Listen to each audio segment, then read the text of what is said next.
Any excuse to get my shirt off, I see. But no, I don't think another viewing will serve any purpose. I need someone with a little more expertise. Our devilish friend, Raphael. If anyone's going to know about infernal text, he will.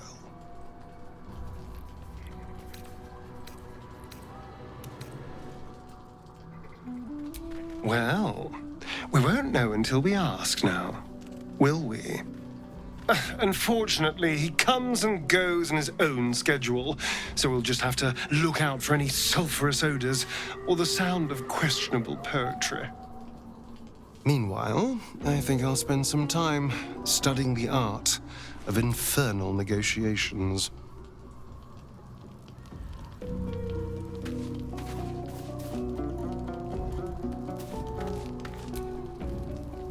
Go ahead. I'm listening.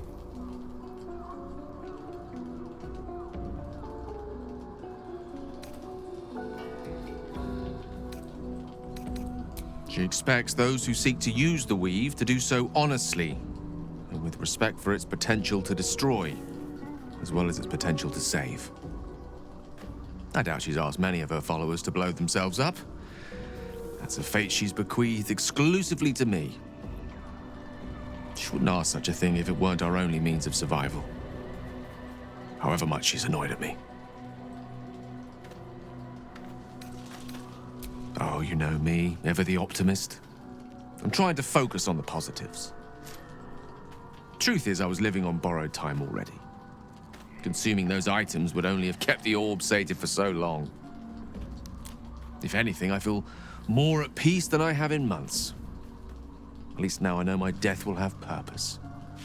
It won't be a distant bang in the footnotes of history.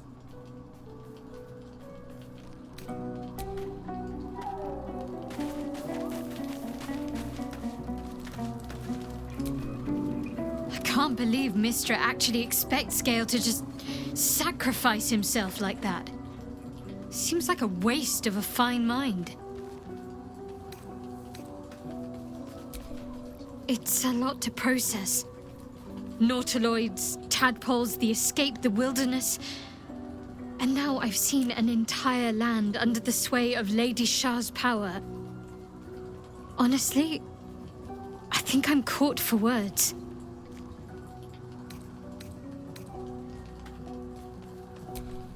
I suppose we'd go our separate ways.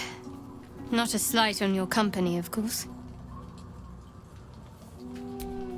Perhaps. Perhaps not. If we do survive, we'll have separate lives to return to. I need to get to Baldur's Gate. There's someone waiting for me there. Someone I have to reach. As soon as possible. Thank you. And you're right. It's a delicate matter. Not something for light conversation.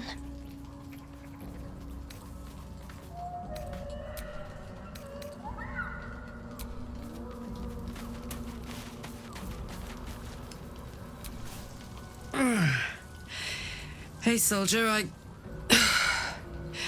well, I'm not feeling so good. My engine is getting worse. Feels like it's going to burst out of my chest. We need to catch up with Damon. See if he's thought of a way to fix this thing. If it can be fixed.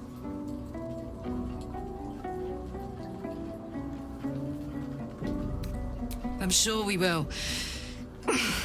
But, in case we don't, a bit of advice. You leave your left flank wide open. If I'm ever not around to cover it, you may find yourself on the wrong side of a goblin spear one of these days.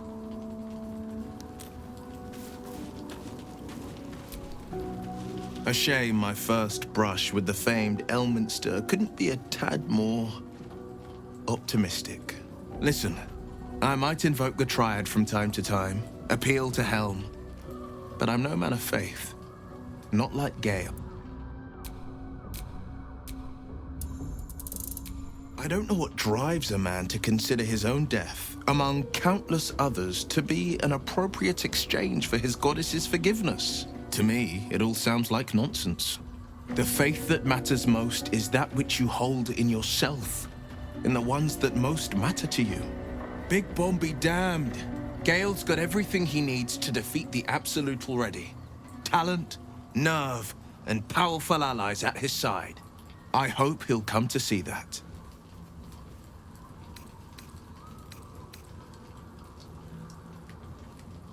Not so enchanting as you'd think. The Portiers, the Caldwells, they were the blue bloods hosting the fancy balls and drinking from gold goblets. Father's the son of a blacksmith, born with barely a coin in the coffers. He made a name for himself among the Flaming Fist. Brave as Baldur and stubborn as a deep Rothay. Daring, outspoken, but hardly posh. I spent more time dueling with Father than I did rubbing elbows with lords. Not to say I didn't develop a taste for good wine and the talent for courtly dance.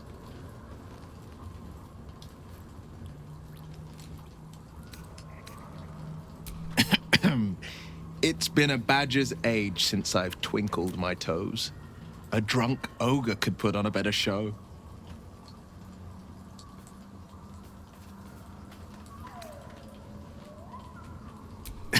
Well, give it some time, develop a bond, and maybe I'll show you a move or two. I promise, clumsy oaf is well within my repertoire.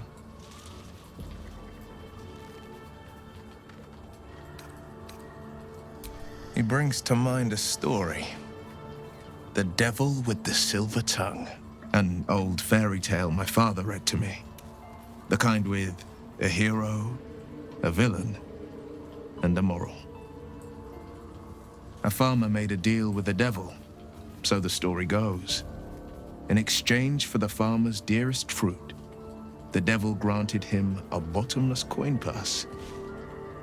The farmer's dearest fruit, naturally, was no apple nor peach, but his beloved daughter.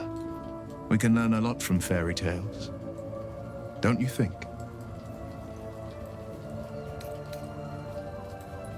Refuse him, no matter how tempting the offer, no matter how delicious the feast he lays out for you. The cost will be too great.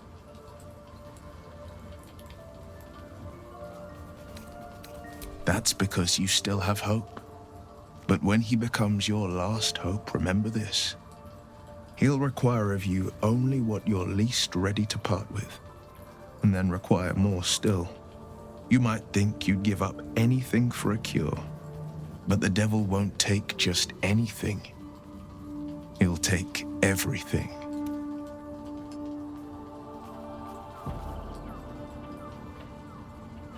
It's said that anyone who bathes in the river of blood emerges as one born anew. It's a lot like that, I imagine. I feel the weight of these horns on my head, curling upwards like a mammoth's tusks. I feel these ridges snaking down my neck, not to mention a few bumps and prongs in unmentionable places. But I haven't seen my reflection just yet. Be my mirror. What do you see?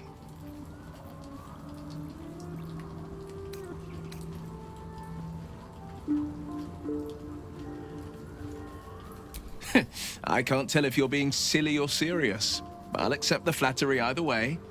I suppose I'll grow used to the new me, horns and all. The people will see a curiosity, maybe even a beast hungry for their souls. But I will slay their monsters, keep them safe, and one day they will see the Blade of Frontiers again.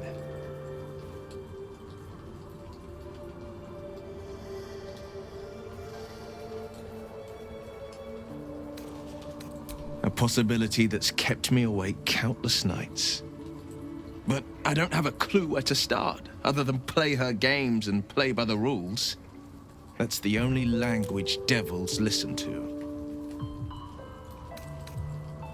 She could kill me for one, and that's not the worst of it. My contract is very clear. I can bring Mizora no harm. She'll have to let me out of my pact willingly. The only way out is if I can out-bargain her. We're standing here with nothing but the clothes on our backs and the worms in our heads.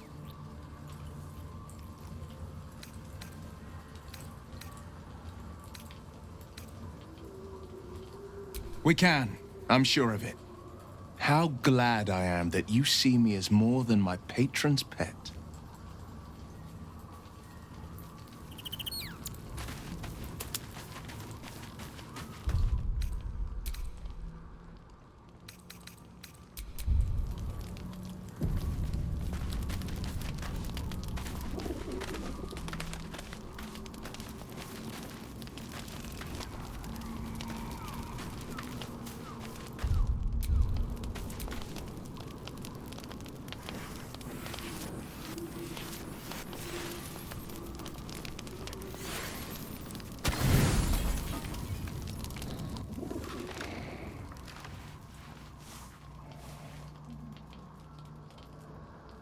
The voice of the Absolutist.